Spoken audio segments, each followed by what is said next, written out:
Hello again, everybody. In this video, we are going to state and prove some properties of integration. The first are really just definitions, actually. They're going to seem like properties, but they're not things that actually have to hold based on our definitions. These are things sort of outside of our definitions. But the definitions we give here are going to be consistent with the other properties that we already know for integration.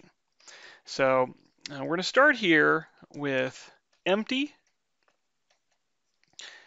and backward integration, which sounds like I've come up with some new integration techniques, but not so much. So what we're going to do is assume that f is integrable, as usual, on, say, a closed interval ab. And we're going to assume that c is some point between a and b. Okay, now the key thing here is we are defining. Okay, this is not a theorem that I'm going to write down. This is simply a definition. If I want to integrate from, say, this point c in the interval ab to c itself, this is not something we've considered. Whenever we've written down a closed interval ab, there has been an implicit assumption that a was less than b. So how do we extend this to the situation where we integrate from something to itself, right? So from an intuitive point of view, the answer is reasonably clear. This should be 0. And that's what we define it to be. Why should this be? Well, okay, if I thought of this integral as being, say, an upper integral. Okay, so I was going to do an upper integral from c to c. Again, we haven't defined this for c to c, but if we were going to define it, okay, I'll put a little exclamation point here. Since it's an upper integral, I'd be taking the infimum of all of the upper f sums on all partitions from c to c, which, well, that's not a very big set. In fact, when I do this, right, c to c, this is simply a point c. Okay, fine. Now, what would these upper sums look like? Well, an upper sum on, again, this partition, there's really only one way to do it, right? You just take the partition C. Well, you're supposed to go from like 0, k equals 1 to n, and you do a summation, right? But here, this is like the 0th term, so there's not really even anything to evaluate the function on, so we end up with an empty sum, right? There's just nothing there. This is an empty sum. And our convention in math when we do an empty sum is to define this to be 0. This is, again, a definition. Okay, so that's one way we could see it. Another way to see it, though, which may be actually a little more, to me, transparent, is we want our other integration properties to continue holding. So we proved something called the integration across a divided interval property. And the integration across a divided interval property said that if I integrate across an entire interval from, say, a to b, I can split it somewhere in the middle, call it c, and then I should be able to get that the integral of f over the entire interval is the sum of the integrals of f over the subintervals, right, from a to c and then from c to b. So I would like this property to continue to hold. So I want to give a definition for this integral so that it's consistent with that. Okay, but let's say I integrated from a to c. Well, this should be, if I want that integral across a divided interval property to hold, this should be the same thing as if I integrate from a to c, and then I integrate from c to c. Right? Because here I'm going from a to c and then from c to c. So it should be the same as going from a to c. Right? A to c. I just have these the same in the middle. Okay, but these two pieces are exactly the same. So I must be adding nothing. So this should be defined as 0. Okay, so I actually like that explanation somehow even better. All right, so this is what we might call empty integration, right? Because I'm integrating over essentially an empty, it's not, I mean, it's got 1 point, but it feels pretty darn empty to me. The other one is backward integration. And so the backward integration, another here definition, is what would happen if I integrated not from A to B, but backward. I go from B to A. So here B, again, usually is going to be the bigger number, right? So what does it even mean to go backward? And the definition that we want to give is that you essentially treat all of the lengths of the intervals as being negative because you're running them not from left to right, but from right to left. And so if you do that, you get all the same sums except there's a negative everywhere. So this should be the same as the negative of the interval from A to B of the function. Again, this is a definition, not a theorem. But again, this is actually going to be consistent once again with the integration across a divided interval property. Why? Well, we already said we should, if we integrate from, say, C to C, we should just get 0. So what if I integrated from A to A? Well, again, this should be 0. Okay, but if I integrate from A to A, then that should be the same thing as going from A to B, and then going from B back to A. Okay, that's what we want to happen, because look, I got the B's lined up, so I should be going from A to A. Okay, but if I add up two things and get 0, then they must be the opposites of each other. So this implies that integrating from B to A should be defined as the negative of the integral from A to B. Okay, so those are the two definitions that we're going to make, and we might have some use for them down the road.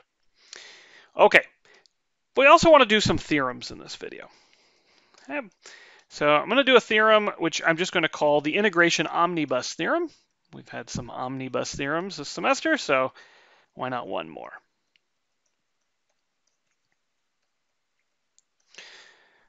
So let's see, what's the setup? Well, we'll have two functions, f and g, from the closed interval a, b to r, and we'll have c be a real number. Okay, so if f and g are integrable, okay, of course, that's always an important hypothesis. Then, all right, number one is that if I multiply c by f, that this c by f is integrable.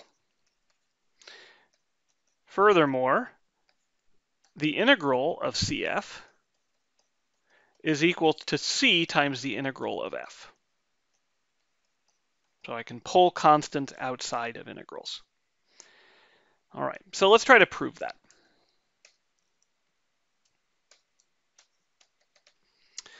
Now, a quick reminder, okay, and maybe I'll do this on the side here. So we'll let our P be the set of all partitions of the interval AB. And in our previous video, when we talked about the spread, all right, so remember the spread of a partition with respect to a function. So of a partition, right, this was the difference between the upper and lower sums on that partition. And if you wanted the spread of the entire set of partitions, this was just the set of all spreads over all partitions. So we wrote down a certain relationship between integrability and the spread, namely that the function was integrable if and only if the infimum of the spread on all partitions was 0. Okay, and this was just a restatement of the integrability criterion. So in our case, we know that f and g are integrable, and so we do have that the infimum of the f spread of p is equal to 0, as well as the infimum of the g spread of p. That will also equal 0. Okay, so given that, we know since we're trying to show that CF is integrable, I can try to figure out what the infimum, oh, I wrote the limit, of course we mean the infimum of the CF spread. Okay, so let's write the infimum of the CF spread of P. All right, but again, we had all these cool spread properties, and one of the spread properties was that if I take the spread of CF on some partition, it was equal to the absolute value of the constant times the spread, the F spread. All right, so what that means is that this infimum is going to equal the infimum of the absolute value of C times the F spread of P. All right, but we also had these wonderful supremum and infimum properties, and one of them told us that, let's see where there we go. So here, infimum, if I have the infimum of a constant times a set, then I can pull the constant out, and depending on whether or not I get a non-negative C or I have a negative C, I'll get one of these two. In our case, we have the absolute value of C, which is definitely non-negative. So I can pull the constant out of the infimum, and it remains the infimum. So here, this is going to be the same thing as the absolute value of C times the infimum of the F spread of P. But the F spread of P is 0. So this is 0, and this implies that CF is integrable. Isn't that nice? It all came together, right? We ended up with this really short, super slick proof. All right. Now, that doesn't give us this relationship immediately. We're going to have to work a little bit harder for that, but we can do it. So let's see here. In this particular case, what if C was greater than or equal to 0? Okay, so if C is greater than or equal to 0, then, all right, well, if I take C times the integral of F, then this is equal to C times, well, the integral of F is equal to the supremum of the lower sum, right, the F lower sum of P. Okay, why is that true? Well, because F is integrable, we know that the integral of F is equal to the lower integral of F, right? It's also equal to the upper integral of F. And this here is precisely the lower integral.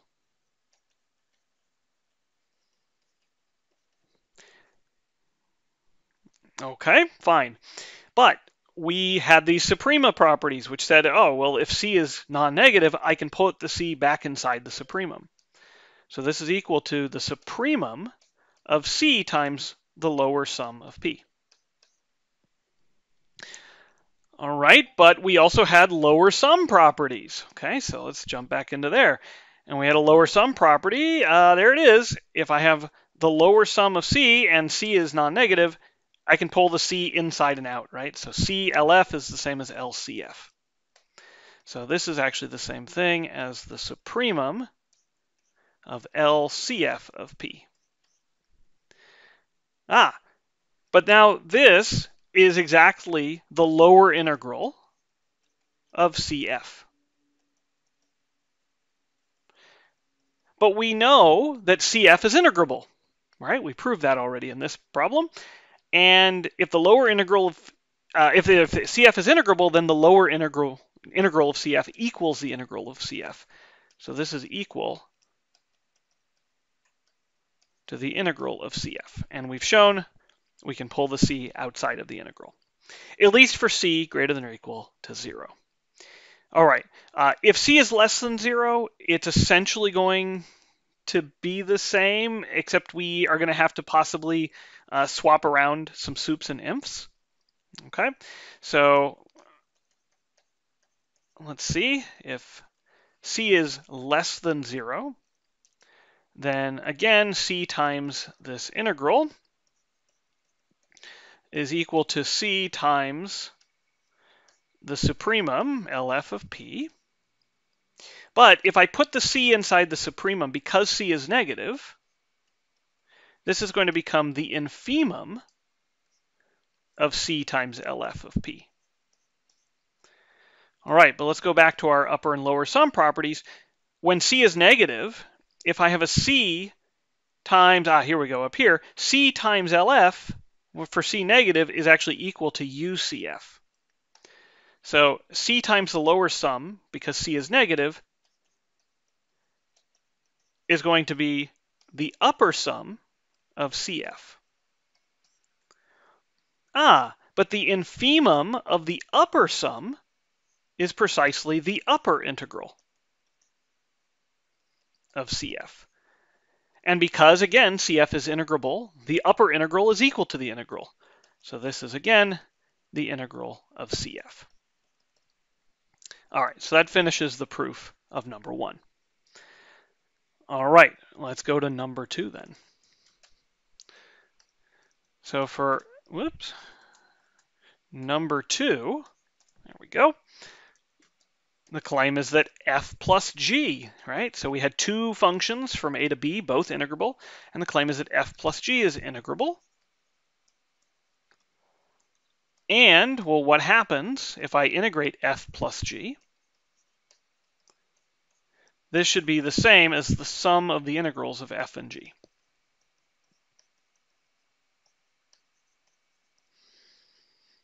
All right, so let's get to the proof of that. So, there we go. All right, so we know that the this integral, I could think about if I want to know whether or not f plus g is integrable, I need to look at the infimum of the spread of f plus g. Okay, so this is this idea we had up above. When we know integrability, we get that the infimum of the spread is 0, and conversely. So I want to look at the infimum of the f plus g spread over the set of partitions. Okay, but we had spread rules for sums of functions. Yes, the spread of a sum is bounded from above by the sum of the spreads. So this will be less than or equal to, and of course I'm taking the infima, so if I make something bigger, the infimum will grow too. This will be less than or equal to the infimum of the f spread of p plus the g spread of p. But if I have the infimum of a sum, what is that? Here we go. The infimum of a sum is equal to the sum of the infima. Okay, so heading back, then I can write here the infimum of the f spread of p plus the infimum of the g spread of p. But we know, again, that, there we go, the f spread of p has infimum 0, and the g spread of p has infimum 0. So this is equal to 0. Hey, there we go. The infimum of the spread of f plus g is bounded above by 0. And well, of course, this f spread is always non-negative, right? So the infimum is greater than or equal to 0, right? Maybe that's not 100% obvious until you think about it. But this implies then that f plus g is integrable, all right? Because this infimum is equal to 0. Okay, now, what about this integral of a sum is the sum of the integrals? So this has got a little bit of a trick going on to it. Okay, it's not a big one, but it's a little bit of one. So a quick reminder is that, let's say we're looking at the integral of f. Then I know that this is equal to the infimum of the upper f sums on P. Okay, which means that most of these upper f sums, right, you pick a particular partition, probably going to be greater than this integral. but I can get them as close together as I need to, right? So what that means is that there exists some partition, W, that can get me as close as I want. Oh, what do I mean by close? Well, let me let some epsilon be greater than 0. So then there exists some W such that the f upper sum of W and this integral of f are within epsilon of each other. Okay. And of course, there's one for G as well, right? But of course, if I can do one for F and I can do one for G, if I take a common refinement, then the upper sum is just going to be getting smaller, closer to the integral anyway, and so I can actually do one simultaneously, right? So it'll work for both F and G at the same time. Okay, all right, maybe you need to see this again. So let's say I had a W and then I also had an X, right? And I knew that X was some partition such that UG of X minus this integral, is less than epsilon. Then what I could do is I could define like some Z equal to the common refinement of W and X. Okay, so let's just ignore this for a moment, right? So ignore now. Well, I would know that the upper sum for Z is less than or equal to the upper sum for X. And also the upper sum, the F upper sum for Z is less than or equal to the F upper sum for W. But of course, the integral is still over here to the left.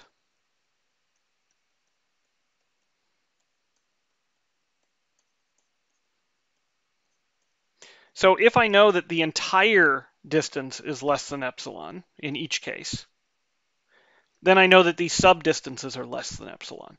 But I'm using the exact same partition now. So that's why I can actually take one particular partition that will work for both. Okay, so that's going to be handy here. So let's see.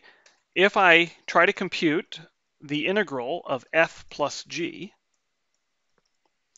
then I know that this is equal to the infimum of the f plus g upper sums of p. And again, we know that the upper sum of a sum is less than or equal to the sum of the upper sums.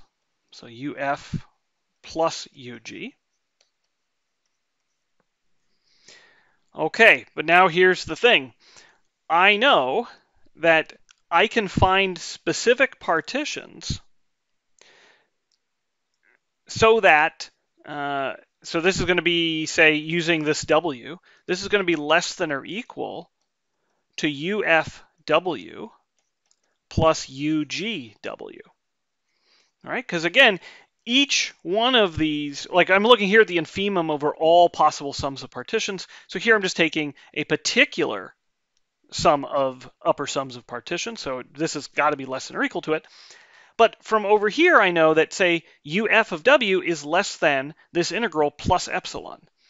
And UG of W is less than this integral plus epsilon. So this will be less than twice, or not twice, the integral, we'll get to the twice in a moment, the integral of f plus epsilon, I'll move it to the end, plus the integral of g plus epsilon. Okay, so that's where the twice is, right? Plus these two epsilons. But this is true, right, for all epsilon. So I put that at the top. For all epsilon greater than 0, this integral is going to be less than the sum of the integrals plus twice epsilon. And so by the analyst's equality, we know that the sum of the integrals is equal to the integral of the sum.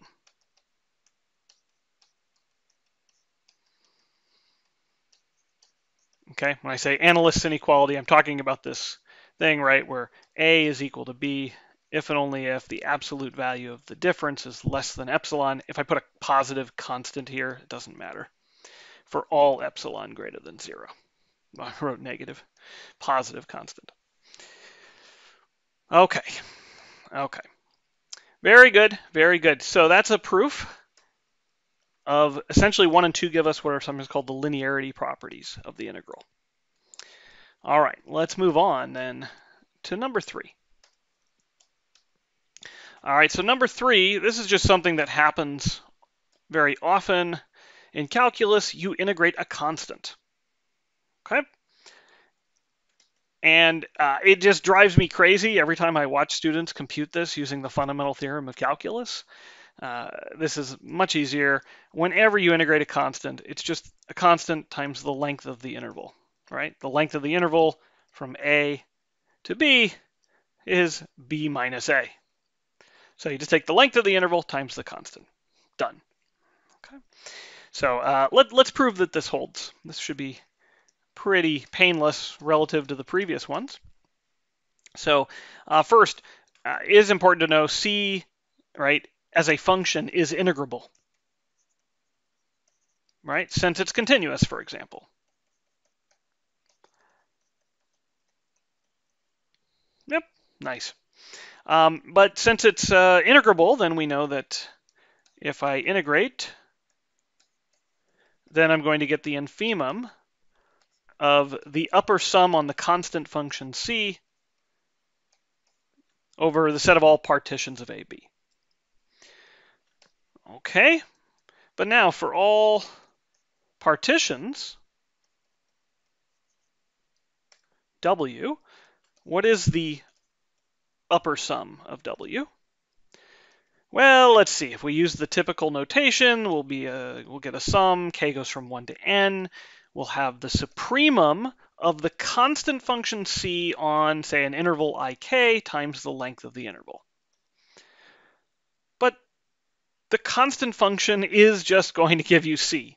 And you take the supremum, that is still just going to give you C. So I can pull that constant outside of the sum. So this will be C times the sum of the length of all the intervals that make up AB. Well, that's just the length of AB. So this is equal to C times B minus A. Okay. That's true, right, for all W. So this implies that the infimum is exactly equal to this number, which implies that the integral is exactly equal to this number. And there we go. That's not too bad. Okay, number 4. So in number 4, we're going to consider the situation where the two functions we started with, f and g, have an order relationship on them. Okay, so what I mean by that is if f of x is always less than or equal to g of x, right? So for all x in this interval AB, then if we integrate f, we'll get something less than or equal to what happens when we integrate g. So integrating bigger functions gives you bigger answers. Okay, so let's go about proving this. Okay, so let's see. First, if I have some partition W, right? Well, let's start with that. So for a partition W, we have, all right, let's look at the f upper sum of W. Right, if I'm going to integrate f, I better know something about these upper sums. So of course, this is equal to some sum of the suprema of the f of ik's times the lengths of the ik's. Okay, no problem. Okay, but if I restrict my f to this interval ik, then of course that's still inside the interval AB, and I know that on this interval, f of x is always less than or equal to g of x. So the supremum of all the values of f has to be less than or equal to the supremum of all the values of g on that interval. So then this sum will be less than or equal to the sum of the supremum of g of ik times the length of ik. Oh, but this is precisely equal to the g upper sum of w. So if that's true, then that tells me that the f integral, or the integral of f, which is equal to the infimum of the upper sums over all p, well, since the upper sum for a particular partition is all for f, right, is always less than or equal to the g upper sum of that same partition, then if I take the infimum over all f upper sums, that will be less than or equal to the infimum over all g upper sums. But of course, the infimum of all g upper sums is precisely equal to the integral of g. Okay, so that finishes the proof of number 4. All right, how about number 5? Switch, there we go. Number 5. If I have a constant m, which is less than or equal to everything in the f image of AB, and if I have a constant capital M, which is greater than or equal to every image of f on the interval AB, then little m times the length of AB is a lower bound for the integral of f. And capital M times the length of AB is an upper bound for the integral. So this is quite handy for doing quick estimates of things, right? So let's say I have my function f, and I'm trying on an interval AB to compute an estimate for the integral. Well, here I have a minimum value, little m, and here I have like a maximum value, capital M. And so what this is telling me is if I just draw a rectangle with height m and base the interval AB, so for example, this rectangle in green down here, dot, dot, dot, dot, dot, dot, dot, that will have an area of m times b minus a. Of course, it could be little m is negative, and we're talking about a signed area or something. Okay, but this product is going to be less than or equal, right, to the integral of f, right? You can just see it as in terms of areas. This is less than or equal to the area under the curve. On the other hand, if I used capital M, so I'll use this in blue here, and I make that rectangle, so it's height m, and again, base the interval a to b, then I get this much larger area. In fact, you can see it's much larger than the area under the curve. Hence, it's greater than or equal to the integral. Okay, so we're going to prove this. This is not too hard at this point. So in this previous problem, actually, I knew that if a function f was less than or equal to a function g, then the integral was less than or equal to it. Well, what if I replace g in this by f? Okay, so I replace g by f, and I replace f by the constant function little m. So because I know that little m is less than or equal to f on every point in AB, all right, so I have m less than or equal to, and I could write m of x if I wanted, it's just a constant function, less than or equal to f of x for all x in AB. Well, that tells me by number 4 that the integral of m is less than or equal to the integral of f. But here I'm integrating a constant. And by number 3, I know that integrating a constant, I just get the constant times the length of the interval. Okay, so we proceed similarly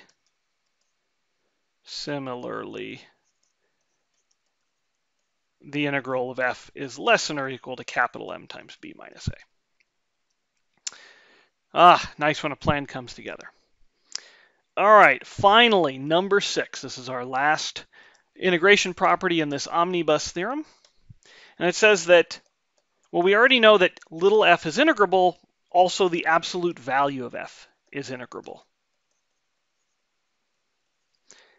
And, well, what can I say about the absolute value of f's integral? Well, it's going to be at least as big as the absolute value of the integral of f.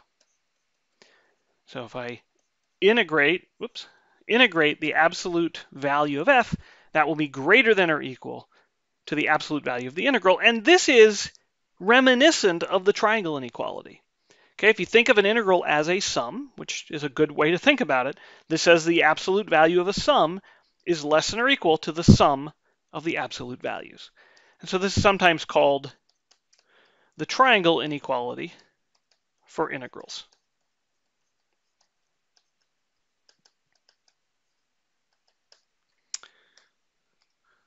All right, so this will be our last proof that we have to do in this video.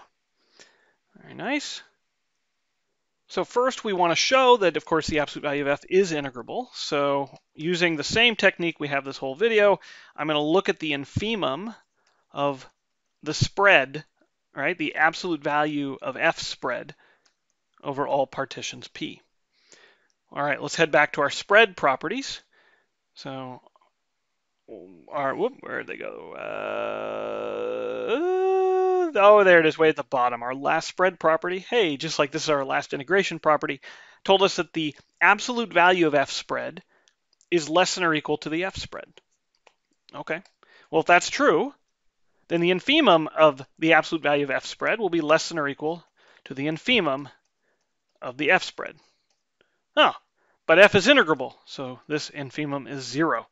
And again, we know that all the spreads are non-negative, and so we conclude from this that the infimum of the spread of the absolute value of f spread of P is 0, and therefore the absolute value of f is integrable. That's just, we've done all the heavy lifting already. That's so great. Okay, now what about this inequality bit? Well, this is basically going to come down to absolute value properties. So we know that if I evaluate f on any element, that this will be less than or equal to the absolute value of f on that element. Okay, so I'm kind of omitting here. When I write this, I really am saying f of x less than or equal to absolute value of f of x, right, for all x in AB. But I'm just shortening this up. And f will also be greater than or equal to the negative of the absolute value of f. Okay, so this is on AB. Okay, but again, we have number 4. When we know a relationship between the values of functions on particular elements, we know that the integrals satisfy that same relationship. So by 4, this tells me that if I integrate negative absolute value of f, this will be less than or equal to the integral of f, and that will be less than or equal to the integral of the absolute value of f. Okay, of course I could pull this negative here outside because it's just a constant, and we proved that we can pull constants outside of integrals. So I have some number which is less than or equal to another number and greater than or equal to the negative of that same number, right? This is one of those, I have a less than or equal to b, greater than or equal to negative b. And when we have that situation, that tells us that the absolute value of a is less than or equal to b. Here, b is supposed to be something non-negative, right? Which, of course, should be the case here because this is the absolute value of f, right? This thing is at least 0. Okay, well, that implies that the absolute value of the integral of f, all right, this guy in the middle, is less than or equal to this term up top. So the integral of the absolute value of f. And that's it. We've completed the proof. Okay, so we've got tons and tons of integration properties now. We're going to finally next time get to the culmination of all this integration theory, which is going to be the fundamental theorem of calculus. We'll see you there.